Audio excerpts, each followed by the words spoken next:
جی ناظرین، یہاں خبر شامل کریں گے سیالکوٹ سے۔ سیالکوٹ میں محکمہ بہبود آبادی سیالکوٹ کے زیر اہتمام تیزی سے بڑھتی ہوئی آبادی کے مضر اثرات اور اسلامی تعلیمات کے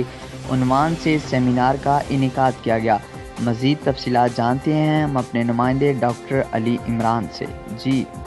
سیمینار سے خطاب کرتے ہوئے ڈپٹی کمشنر سیالکوٹ سید بلال حیدر نے کہا کہ وطن عزیز میں مسائل کی سب سے بڑی وجہ آبادی میں بے پناہ اضافہ ہے، جبکہ عوام و ناس کو چھوٹے خاندان کی اہمیت اور آفیت سے آگاہی دینے کے لیے علماء کرام کو اپنا کردار ادا کرنا ہوگا۔ سیمینار سے خطاب کرتے ہوئے district population welfare officer Sialkot Nadeem Ahmed Chattha نے کہا کہ چھوٹا گھرانہ دراصل خوشحال گھرانے کا مترادف ہے، لیکن عوام کو تیزی سے بڑھتی ہوئی آبادی کو کنٹرول کرنے کے لیے حکومت کی دی گئی ہدایات پر عمل کرنا ہوگا تاکہ بچوں کی پرورش اچھے انداز میں کی جا سکے۔ چیئرمین ایڈوائزری کونسل اشفاق نظر گمن نے کہا کہ آبادی کو کنٹرول کرنے سے گھروں میں خوشحالی ہی خوشحالی برجمان رہتی ہے، لیکن ایک گھرانے میں زیادہ بچوں کی پیدائش سے والدین کو اپنے بچوں کی تعلیم اور صحت کے علاوہ دیگر ضروریات کو پورا کرنے میں مشکلات درپیش رہتی ہیں۔ سیمینار میں وائس چیئرمین ضلعی امن کمیٹی حافظ اصغر علی چیمہ اور حافظ غلام محی الدین کے علاوہ جمعیت اہل حدیث کے مفتی کفایت اللہ شاکر نے کہا کہ علماء کرام کو مل بیٹھ کر ایک لاہ عمل ترتیب دینا چاہیے تاکہ عوامی آگاہی کے ذریعے آبادی کو کیسے کنٹرول کیا جا سکے، جبکہ سیمینار میں رہنما اہل تشیع علامہ جواد الحسن نقوی اور ملک ذاکر حسین ایڈوکیٹ کے علاوہ علامہ عقیل احمد ظہیر اور علامہ ایوب ہاں نے کہا کہ بچوں کی پیدائش میں وقفے سے نہ صرف ماں صحت مند رہتی ہے بلکہ ان کے بچے بھی قدرتی طور پر تندرست رہتے ہیں۔ سیمینار میں مسیحی کمیونٹی سے تعلق رکھنے والے رہنماؤں کے علاوہ ہندو برادری کے رہنماؤں نے بھی خطاب کرتے ہوئے ڈسٹرکٹ پاپولیشن آفیسر سیالکوٹ اور ضلعی انتظامیہ کی کاوشوں کو بے حد سراہا۔ Doctor Ali Imran, city 5 news, Sialkot.